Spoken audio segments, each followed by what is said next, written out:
안녕하세요. 소소한 행복으로 성공적인 인생 만들기 소행성인의 오리배입니다.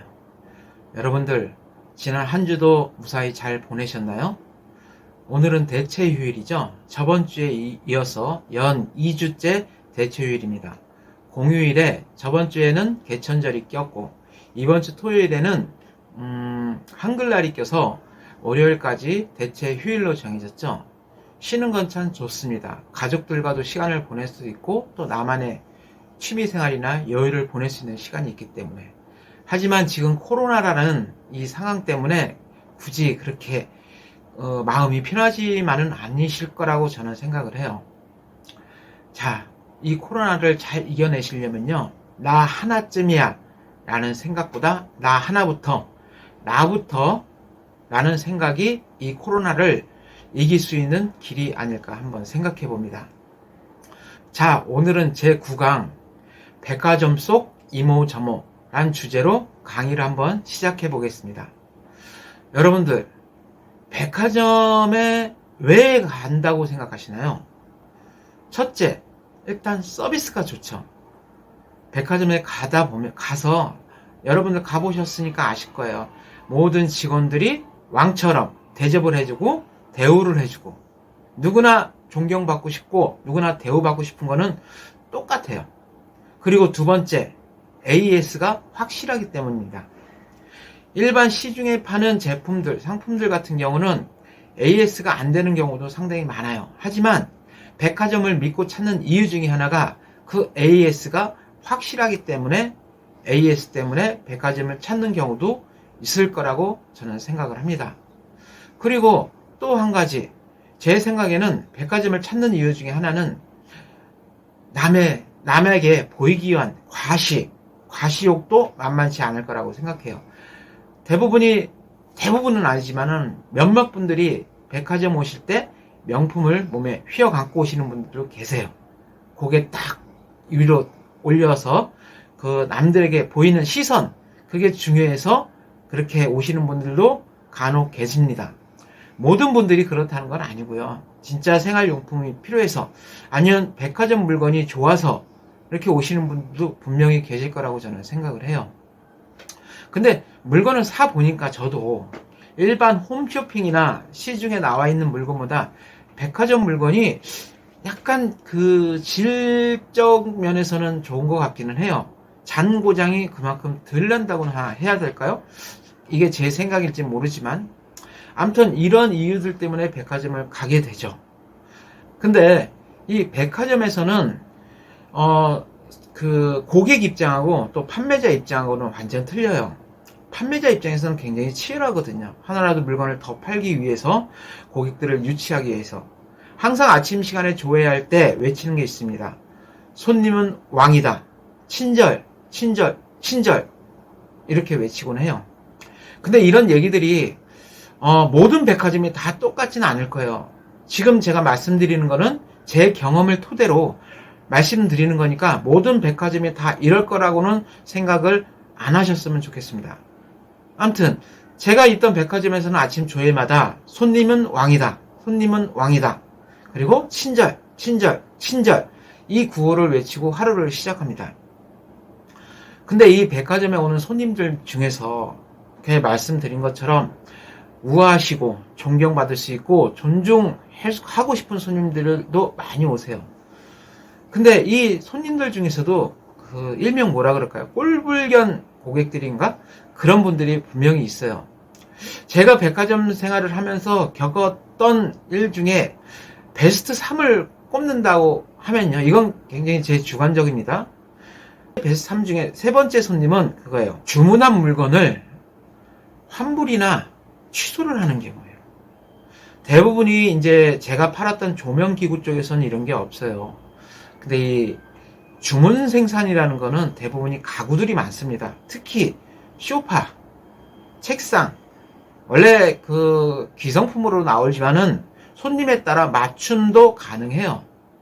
그러다 보면 소파 같은 경우는 색깔이나 이런 걸 맞춰주죠. 이 가죽, 여러 가지 가죽 샘플이 있어요. 그런 모델이 있으면 그 샘플에 이렇게 비교를 해주면서 만약에 이 모델 같은 경우는 이런 색깔로 하면 어울린다 이런 걸 저희가 설명을 해요. 쇼파 같은 경우는 가격대가 상당히 높아요. 싼 거는 뭐 몇십만 원대부터 해갖고 몇백만 원, 심지어 몇천만 원까지도 있습니다.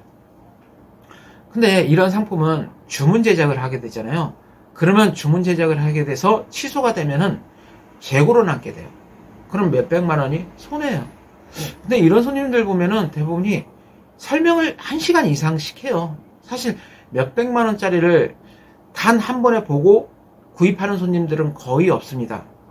다른 매장에 가서 비교를 해보고 또 여기저기 다른 코너 가서 비교를 해봐서 마음에 드는 걸 팔아요. 그러기 위해서는 저희 판매원들도 온 힘을 다해서 그분께 설명을 해드리고 비율을 맞춰줄 수밖에 없어요. 그래서 계약이 체결돼요. 성금을 원래는 성금은 총 금액의 10%만 걸게 있는데 또 막상 한 손님이라고 잡기 위해서 계약금을 안 걸고 제작이 들어가는 경우도 있어요. 그 몇만 원짜리 또 계약금을 걸고 주문을 하시는 손님도 있고 이렇게 되면 그날 실적이 올라갑니다. 근데 문제는 주문이 들어갔잖아요. 그러면은 보통 제작하는데 한 3, 4일 정도 걸려요. 물건 하나가. 그 정도 걸리는데 배달 한 일주일 정도로 늦춰놔요. 그리고 3, 4일 후나 4, 5일 후에 취소를 해버립니다. 계약금을 포기를 하고. 근데 안 걸리거나 몇만 원 걸어놓고 포기하면 그걸 손해를 보고 취소를 한다는 거거든요. 근데 대부분의 이유를 들어보면은 다른 데서 같은 물건을 더 싸게 구입했다거나 아니면 마음이 바뀌어서 또 이거는 핑계일지는 모르지만은 남편하고 상의해서 너무 비싼 것 같다. 그래서 취소하는 경우가 있어요. 서두에서 말씀드렸지만은 이런 물건들은요, 몇백씩 하는 거는요, 한번 제작한 물건은 그 손님 취향에 맞춰서 제작한 물건이기 때문에 취소를 하면 그 완전 재고품으로 넘어가요. 그럼 이 상품을 어떻게 해야 되냐? 버릴 수는 없잖아요. 그러면 행사품으로 3분의 2 가격으로 다운을 시켜서 판매를 할 수밖에 없어요. 심지어는 반값에서 팔 수밖에 없어요. 안 나가면 재고되고 나중에는 결국 폐기가 되기 때문이죠. 이런 고객들이 번번하게 많아요. 그리고 베스트 2, 이제 두 번째 진상 고객 베스트 2, 이런 손님들은요, 막무가내로 교환 환불을 요청하는 손님들이에요. 심지어는 제 친구 중에서 제 코너 옆에 행사 코너라고 조그맣게 있었어요. 이 행사 코너는 큰 물건을 파는 게 아니에요. 그때 그 친구가 저하고 동갑이었는데 저하고 성격도 비슷하고 덩치도 비슷하고, 근데 그 친구는 저하고 틀리게 이렇게 고정 매장이 아니라 행사 매장으로만 들어와요. 뭘 팔았냐면은 펄프 걸레라고 아시나요? 지금도 아마 파는 걸로 알고 있어요. 홈쇼핑이나 쇼핑몰 같은데 인터넷 쇼핑몰 같은데 들어가 보면은 팔더라고요. 근데 이 행사품은 저는 월급제였잖아요. 이 친구는 수당제였어요. 한 개 팔면 5,000원에서 10,000원 정도. 이 펄프만 팔면은 5,000원이 남고 펄프 걸레 마대까지 팔면은 10,000원이 남았어요. 그러면 그 친구는 고맙다 그러면서 또 몇 개씩 팔아주면 고맙다 그러면서 그 퇴근 후에 또 술 한잔 하러 가고, 이런 식으로 이 친구가 있는데, 이 친구는 몇 개월 만에 한 번씩 와서 펄프 걸레를 팔았기 때문에 행사품이에요. 근데 사실 행사품은 반품이나 교환이 그 판 날로부터 5일에서 일주일 안에 오면은 교환이 안 돼요. 근데 이 꼴불견 그 고객들은 그게 아니에요. 몇 개월 지나서 와서 굳어 있어요. 이게 안 쓰면 이 펄프가 굳어요. 굳기 때문에 이제 풀려면은 식초 몇 방울 떨어뜨리고 따뜻한 물에 담그면 이게 푸는데 안 풀리는 경우가 있어요. 근데 이거 솔직히 얘기하면 이제 본인 관리 부족이거든요. 관리를 잘못해서 이런 물건이 나오는 건데, 막무가내로 그냥 백화점이라는 이유 하나, 서비스 좋고 환불이나 교환이 가능하다는 거 하나만 믿고 막무가내로 그냥 교환을 해달라는 거예요. 교환을 안 해주면 심지어 여기 담당 누구냐, 항상 그분들 하는 소리가 담당 나와라. 어디서 많이 들어보지 않으셨나요?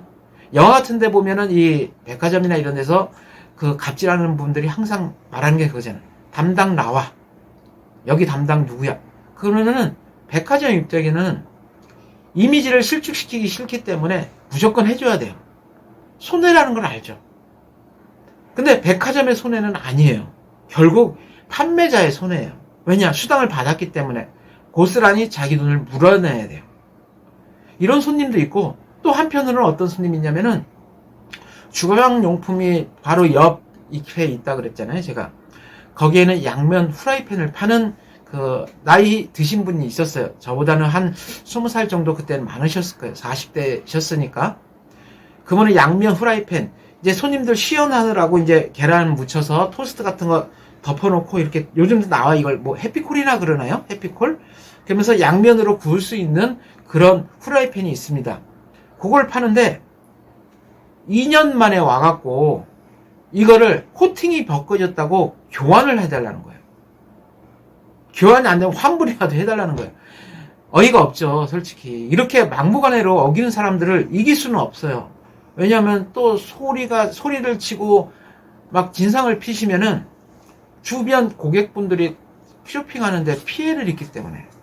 근데 이분은 결국은 잘렸어요, 나중에. 왜냐하면 이분들 성격이 보통 성격이 아니시거든요.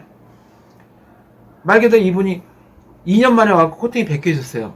아니, 이거 왜 코팅이 벗겨졌냐? 그러니까 이분이 하는 말이, 벗겨졌다고 이걸 교환해달라니까, 아니, 원래 백화점에서는 존칭을 써야 돼요. 사모님, 아니면 어머님, 어르신, 이렇게 얘기를 하거나, 저 아가씨, 뭐 이런 식으로 아가씨, 뭐 아저씨 이런 소리는 안 돼요. 아줌마, 아저씨 이런 소리는 금기어예요. 그럼 사모님 이렇게 해야 되는데, 이분도 화가 나니까 아줌마, 그럼 아줌마 남편하고 결혼해서 아줌마 남편 머리 벗겨지면 바꿔달라고 그럴 거예요? 이런 소리를 해서는 안 될 소리를 한 거예요. 그러니까 결국은 이게 그 민원실에 들어간 거예요. 그래서 결국은 이분이 퇴사를 하게 됩니다. 사실 이게 손님들이 어거지 아니면은 이분이 이런 얘기까지 할 필요는, 이분도 분명 잘못이에요. 고객은 왕인데 이렇게 손님들한테 함부로 막말을 했기 때문에 이분도 책임을 질 수밖에 없어요. 그래서 퇴사를 했고, 이런 분들이 상당히 많아요. 이런 분들이 베스트 고객 두 번째, 세 가지 중에 두 번째 손님. 가장 첫 번째 1위로 꼽을 수 있는 손님들이요, 온몸에 명품을 휘어감고 오셔서 반말부터 하는 손님들이에요. 이거 얼마야? 저거 얼마야? 다 고개 꼿꼿이 쳐들고. 그러면요, 그분은 자기 과시용으로 그러지 모르지만은 판매자 입장에서는 솔직히 아무리 손님이 들어요, 갑질하는 것밖에 안 보여요. 요즘 TV나 이런 데, 인터넷 아니면 뭐 유튜브에 봐도 이런 갑질하는 고객들 많이 있죠. 논란이 많죠. 근데 그때 당시에도, 그때가 90년도인데도 그때 당시도 있었어요. 그렇게 지금처럼 이렇게 오픈되지 않았을 뿐이죠. 이런 손님은요, 참 저희도 상대하기 힘들어요. 모든 게 다 반말이고, 얘기를 하더라도 뭐 네 주제라는 뉘앙스를 풍겨요. 근데 저희 입장에서는 기분 나쁘더라도 손님이니까, 손님은 왕이니까 응대해 드릴 수밖에 없고 비율을 맞춰 드릴 수밖에 없어요. 근데 여러분, 이런 생각을 한번 해보세요. 거기 와서 판매하는 직원들도요, 내 딸, 아들일 수도 있습니다. 내 딸, 아들이 밖에서 판매를 했을 때 그런 대접을 누구한테 받는다 그러면은, 여러분 입장에서 한번 입장을 바꿔 생각해 보신다면은 과연 기분이 좋을까요? 기분 나쁘죠. 하여튼 이런 막말하는 고객들, 겉으로는 쫙 빼입어도 겉에 보기에는 딱 좋아요. 근데 그 인성은 저 하급이에요, 하급. 제가 뽑은 이 진상 고객 중에 베스트 1, 2, 3이 이거였습니다. 자, 여러분, 누구나 존중받고 배려받고 싶은 마음은 똑같을 겁니다. 심리학자 중에 메슬로우라는 사람이 있습니다. 이 사람이 생애를 5단계 인간의 욕구로 정리해 놓은 게 이론이 있습니다. 첫 번째 욕구가 생리적 욕구예요. 먹고 자고 싸는 겁니다. 이 생리적 욕구가 충족이 돼야지 다음 욕구로 넘어가게 된다고 그러죠. 두 번째 욕구가 안정의 욕구예요. 안정의 욕구라는 건 내가 편히 쉴 수 있고 먹고 자는 게 해결되면은 편히 쉴 수 있는 공간을 사람은 그 욕구가 생기게 됩니다. 그리고 세 번째 욕구가 소속과 사랑의 욕구예요. 안정의 욕구가 해결되면 내가 누군가 인간 사이에서 껴서 소속돼 있어서 단체나 모임 이런 데 소속되고 싶어하는 욕구가 생기고요. 그리고 누군가 같이 내 곁에 있고 사랑을 알 수 있는 그런 욕구가 생겨요. 이게 소속과 사랑의 욕구예요. 그리고 네 번째 욕구가 존중과 배려의 욕구예요. 그 소속돼 있는 단체에서 내가 존중받고 배려받고 싶어하는 것은 인간의 모든 그 사람들의 공통점이에요. 그리고 마지막 생애 끝 마지막 단계가 자아 실현의 욕구예요. 내가 지금까지 잘 살아왔다. 내가 왜 지금까지 이렇게 살아왔나? 이런 생각 하시는 분은 결국 절망으로 갈 수밖에 없는 거예요. 이런 욕구들이 인간의 생애 욕구들 5가지예요. 이 중에 네 번째 욕구는 뭐예요? 존중과 배려 욕구는 어느 인간이라면은 누구나 갖고 싶어하는 욕구예요. 이 욕구가 가장 그 감정 노동자들한테는 가장 필요한 욕구고요. 누구나 다 이 욕구를 가지고 있습니다. 근데 어떻게 하면 존중하고 배려를 받을 수 있을까요? 아주 쉬운 방법이 있습니다. 그건 딱 한 가지예요. 내가 먼저 상대를 존중해주고 배려해줘. 내가 상대한테 아저씨 이렇게 여러분 상대는 왜요? 저요? 이렇게 대답하죠. 상대한테 한번 선생님 이렇게 불러서 저 찾으셨어요? 이게 바로 상대를 배려해주는 말 그리고 존중받을 수 있는 방법이에요. 내가 상대를 아저씨 아줌마로 부르면 저도 그 사람하고 똑같이 아저씨 아줌마로 취급을 당해요. 연세가 많으신 여성분한테는 여사님, 남성분한테는 어르신, 사장님, 사모님, 아가씨 이런 말투들이 존중을 해주는 말투예요. 존칭이에요. 존중을 해주는 존칭이에요. 여러분들은 어떤 말투를 쓰고 계시나요? 당장 지금 택시나 교통수단을 이용하세요. 아저씨 어디 가주세요. 분명히 그렇게 하시는 분들이 많으실 거예요. 오늘부터라도 말투를 바꿔보세요. 기사님 어디 좀 가주세요. 요즘 힘드시죠? 수고하십니다. 이런 말도 하나가 상대를 배려해주는 말이에요. 제가 가장 좋아하는 사자성어 중에 하나가 역지사지예요. 상대 입장에서 한 번 더 생각하고 말하고 행동하는 것. 내가 존중받고 싶고 배려받고 싶으면요. 상대도 100% 존중받고 배려받고 싶은 거는 똑같아요. 인간의 욕구이기 때문에. 내가 하루에 한번 체크해 보세요. 감사합니다. 고맙습니다. 수고하십니다. 이 말을 7번 이상 하시는지. 대부분이 7번 이상 못해요. 그러면 내가 그만큼 상대를 존중해주고 배려해주는 사람이 아니라는 뜻이에요. 내가 얼마나 감사합니다, 고맙습니다, 수고하십니다 이런 존중의 말투를 배려의 말투를 하냐에 따라서 내가 남한테도 똑같은 배려를 받고 존중을 받는다고 생각하시면 됩니다. 여러분 한 주 동안 한번 남을 존중해주고 배려해주는 그런 말투 그 다음에 그런 존칭 한번 써보시기 바랍니다. 그러면은 내가 얼마나 존중받을 수 있는 사람인지 아실 거예요. 그럼 한 주도 순간순간 행복하게 보내시고요. 저는 다음 시간에 다시 찾아뵙겠습니다. 감사합니다.